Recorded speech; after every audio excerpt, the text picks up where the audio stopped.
Aya wali, aya saksi, aya kedua calon mempelai, beres kawin mah bisa jadi. Tapi ketika berbicara esensi pernikahan itu apa, maaf mungkin di orang masih kene banyak yang belum paham gitu.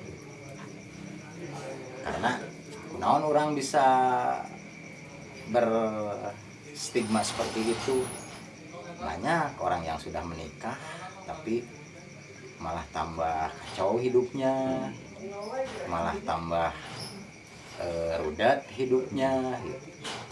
Karena memang dari awal sudah mengerti belum apa sih tujuan pernikahan itu gitu. Kan lamun orang mengacu kena esensi dari ajaran agama apa saja gitu. Tujuan orang menikah itu esensi anu sabenerna gitu. Satu, untuk saling berbagi kasih sayang agar tercipta suasana yang mutmainah. Jadi ada tempat untuk saling berbagi kasih sayang, tempat untuk saling memberikan perlindungan. Yang satu itu untuk berbagi kasih sayang, bukan untuk saling menuntut kasih sayang, tapi untuk saling berbagi gitu.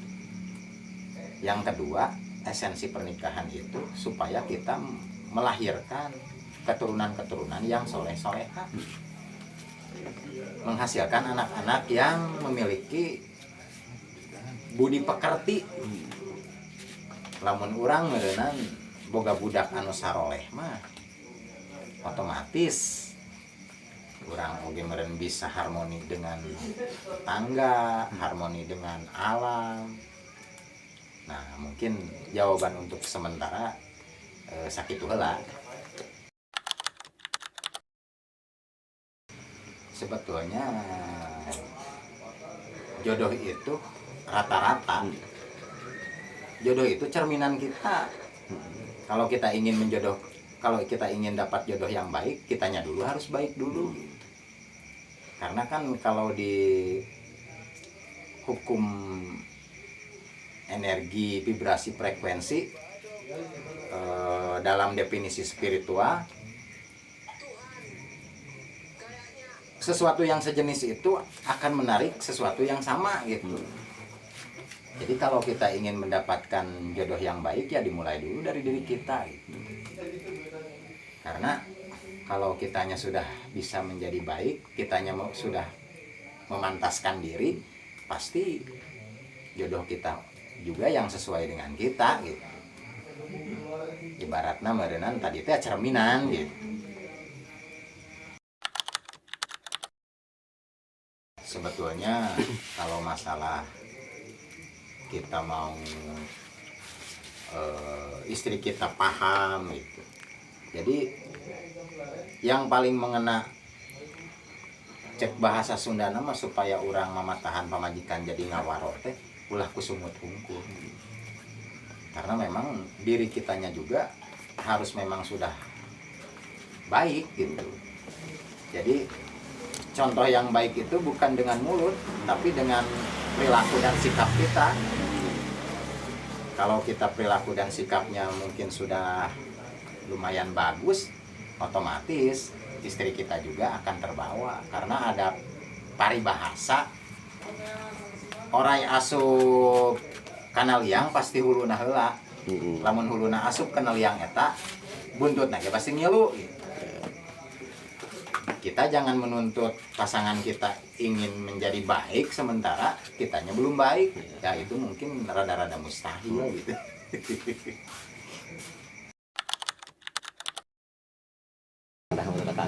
Jadi surga dan neraka yang mana dulu nih? Kita definisikan dulu gitu. Karena kan menurut hemat saya gitu, surga dan neraka itu bukanlah sebuah tempat geografis, bukan. Tapi surga dan neraka itu adalah keadaan kondisi mentalitas batiniah kita.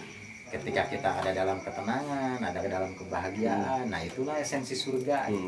ketika kita ada dalam kecemasan, kegalauan, penuh amarah, nah itulah di neraka itu. Terus kalau masalah kita mau di surga atau di neraka nggak tergantung terhadap pasangan. Kan kalau di kisah-kisah Al-Quran itu banyak. Ada yang suaminya baik, soleha, nabi apa gitu, tapi istrinya jahat. Ada juga yang istrinya soleha, tapi suaminya jahat. Ada juga yang dua-duanya baik ke baik, ada juga yang jahat ke jahat. Dan yang paling bertanggung jawab untuk bisa ke surga ya bukan suami, bukan orang lain, ya diri kita sendiri. Jadi lebih ke arah bahwa surga neraka itu ya kembali ke diri masing-masing gitu Pak ya. Gitu.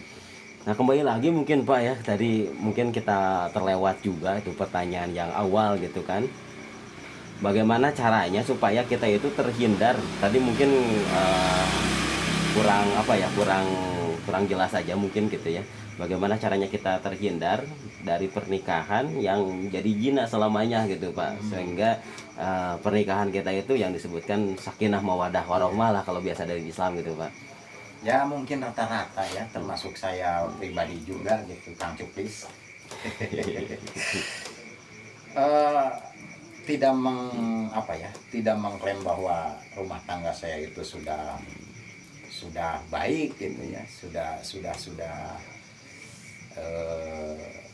dalam pandangan Islam sudah samawar gitu. Enggak juga gitu. Cuman memang pemberangkatan saya juga pas pertama mau nikah itu kayaknya belum paham tujuan menikah itu apa. Tapi kembali lagi gitu, meskipun kita belum paham ilmunya, yang penting kita mau berpikir, terus kita evaluasi, terus kita menganalisa di mana letak kekurangan kita. Nges ngalah nges gitu ya. Yang sudah mah sudah, nasi sudah jadi bubur, tapi bikinlah bubur yang spesial gitu. Ya rata-rata kan orang menikah itu tujuannya berbanding terbalik dengan tujuan yang seharusnya gitu.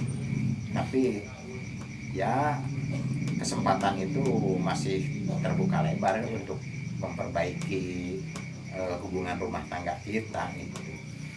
Yang paling utama tetap aja sih ya, kalau di dalam kehidupan itu kuncinya satu. Jadi ada istilah 1000 macam masalah cukup dengan satu jawaban gitu.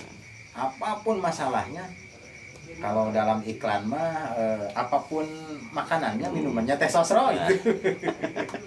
Ya semoga didengar ya sama brand teh sosro ya. Intinya kita harus mengerti gitu ya, eksistensi kita sebagai manusia di planet bumi ini untuk apa sih gitu. Ya, benar. Kalau dikembalikan lagi ke dalam ajaran agama kita, kan wa ma khalaqtul jinna wal insa illa liya'budun. Tidaklah aku ciptakan jin dan manusia kecuali untuk beribadah. Ya. Jadi ibadah itu 24 jam non-stop. Dan definisinya adalah semua ataupun segala hal aktivitas yang positif yang diiringi keikhlasan. Itulah ibadah. Maka ibadah itu kalau di agama Islam ada dua konteks. Ada ibadah mahdo, ada ibadah guer mahdo, ada ibadah ritual, ada ibadah sosial gitu. Kan kalau ibadah ritual itu kan hanya sebatas pembinaan saja, yang implementasi yang harus diterapkannya setelah ritual gitu sebetulnya. Jangan sampai kita ritual terus dilakukan berulang, tapi kesadaran masih belum timbul juga gitu. Karena mungkin kita sholatnya hanya sebatas olahraga, enggak sampai menjadi olah rasa gitu. Olah jiwa juga apalagi menjadi akhlak yang baik gitu. Nah mungkin tetap aja itu apapun permasalahannya dari satu dulu. kita mengerti apa tujuan kita hidup, eksistensi kita di planet bumi ini untuk apa. Kan tadi saya bilang bahwa keberadaan kita itu untuk beribadah. Ibadah itu semua hal aktivitas yang positif yang diiringi keikhlasan. Apa sih ikhlas itu gitu? Ya. Kan ikhlas itu banyak yang mendefinisikan, ada juga yang mendefinisikan bahwa ikhlas itu seperti kita buang berak katanya di kali, udah jangan dilihat lagi gitu. Ada juga yang mendefinisikan seperti itu gitu. Sebetulnya kan kalau yang saya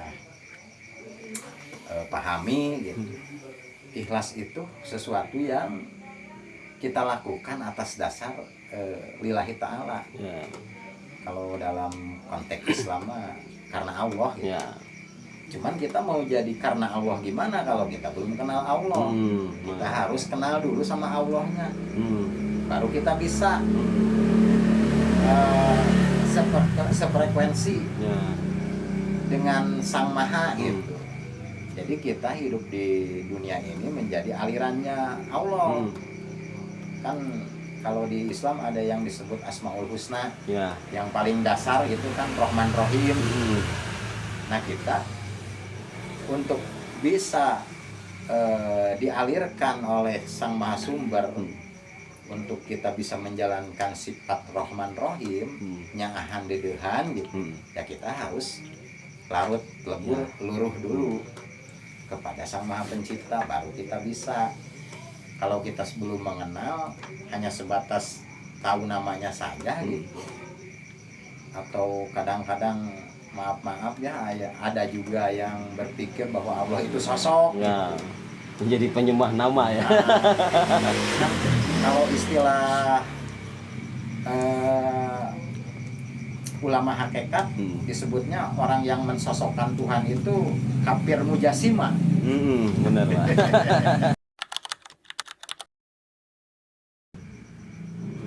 Nikah itu adalah pertemuan antara lahir dan batin untuk menuju kesejahteraan. Masya Allah. Sejahtera lahir dan batin. Itu aja. Luar biasa ya. Terima kasih ya ini untuk narasumber kita hari ini. Karena biasanya saya suka live sendiri ya. Hari ini kita ditemani dengan Kang Andi Mulyadi gitu kan. Ya, semoga pembahasan kita malam ini sekitar 40 menit gitu ya. Ya, mudah-mudahan banyak bermanfaatnya untuk kita kaum muda juga yang sedang pilih-pilih jodoh gitu kan ya.